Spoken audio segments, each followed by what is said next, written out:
Assalamualaikum warahmatullahi wabarakatuh. Salam semuanya. Semoga kita tetap dalam keadaan sehat walafiat dalam lindungan Allah. Oke,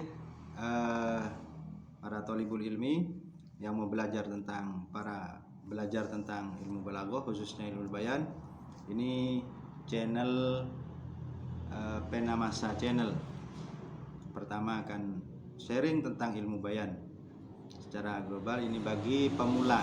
Jadi bagaimana cara memahami ilmu balaghah khususnya ilmu bayan. Oke, yang pertama, ilmu bayan secara bahasa itu adalah al-kashfu, mengungkap atau menguak, wal idah, menjelaskan, atau wadzuhur, dan jelas. Oke, jadi mengungkap sesuatu yang terpendam dengan menjelaskan. Oke, yang kedua,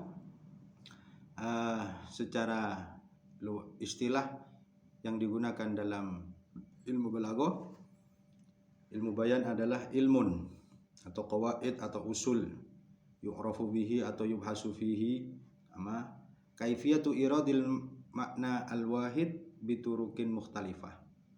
Jadi ilmu bayan itu ilmu yang mempelajari tentang bagaimana cara menyampaikan satu makna dengan berbagai macam cara. Jalannya berbeda. Satu makna dengan uslub yang berbeda. Oke, uslub yang berbeda ini tentunya dalam ilmu bayan dibatasi, tidak semua uslub diakui, tetapi dalam ilmu bayan turukin mukhtalifah ini dibatasi jadi 3. Yang pertama tasbih, yang kedua majaz, yang ketiga kinayah. Jadi dalam ilmu bayan yang akan dipelajari itu adalah tasbih, kemudian majaz, kemudian kinayah. Turukin mukhtalifah ba'da wuduhi dilalah al-aqliyah. Karena marotibul luzum itu, marotibul lafdi, luzumil lafdi, marotibul luzumil lafdi itu berbeda-beda sehingga maka dilalahnya pakai dilalah akliyah, bukan dilalah wad'iyah. Kalau dilalah wad'iyah tidak ada masalah karena itu sudah sesuai dengan makna. Oke, yang pertama adalah tasbih. Tasbih itu adalah menyamakan sesuatu dengan sesuatu. Saya menyamakan A dengan B. Kenapa saya samakan? Itu karena ada satu sifat yang sama, yang sama antara A dan B.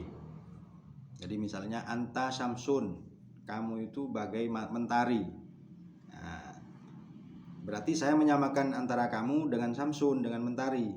Ada satu sifat yang sama. Misalnya sifat yang sama itu adalah sama-sama ketika bertemu terang.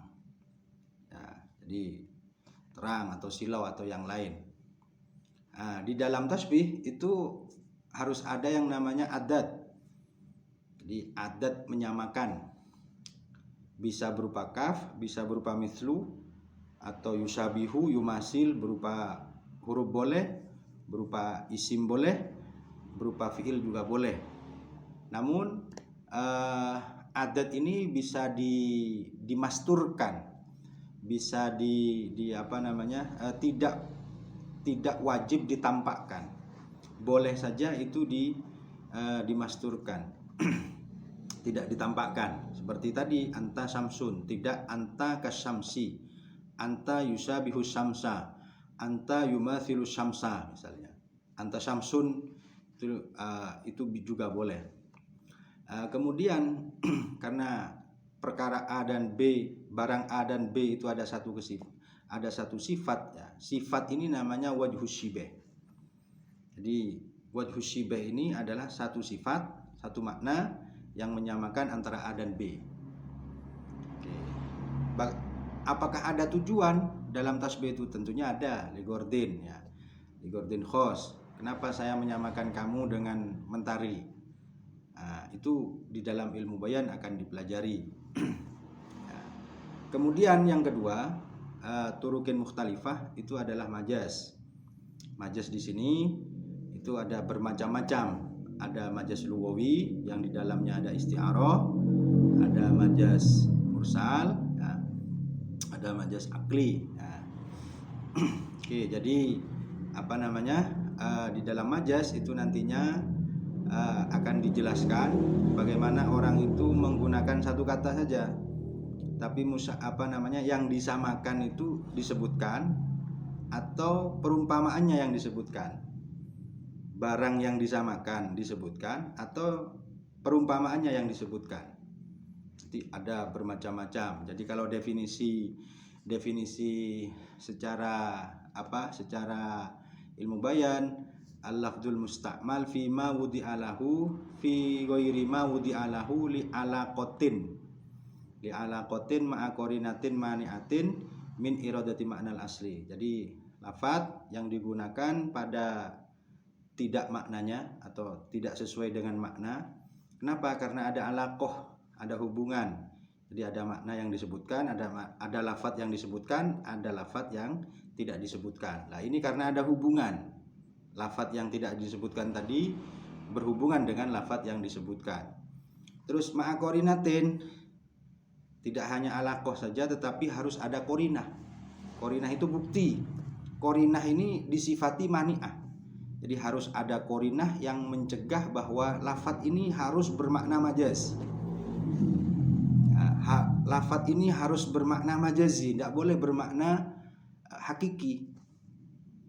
Jadi qarinah ma'a qarinatin mani'atin min iradati ma'nal asli. Contoh begini.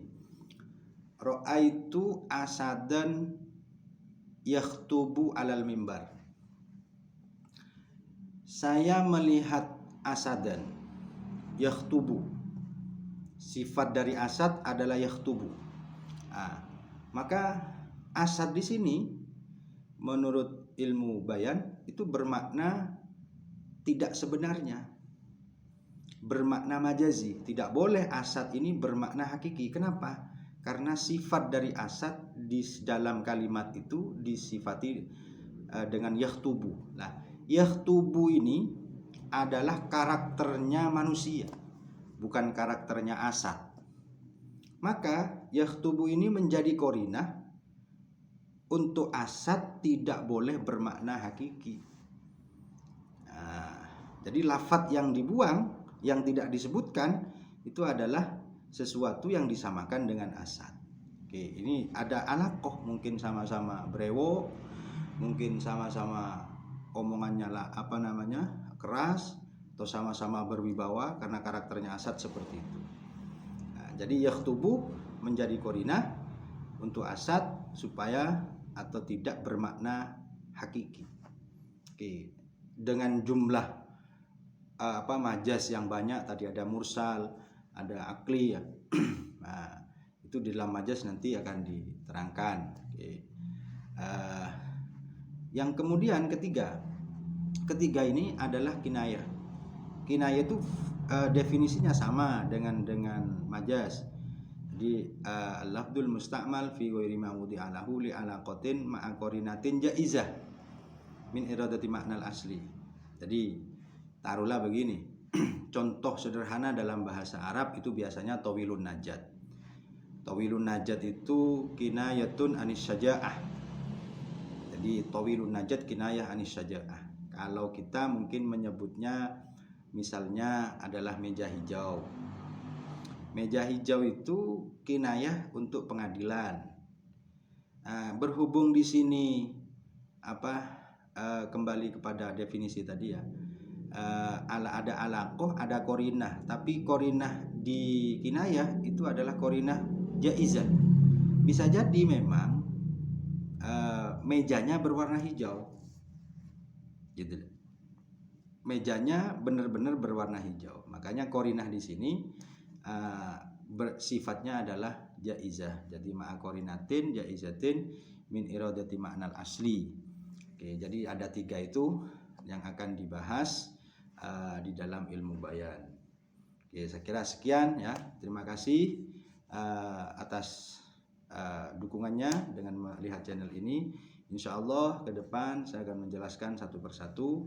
Semoga Allah memberikan kesempatan. Amin. Assalamualaikum warahmatullahi wabarakatuh.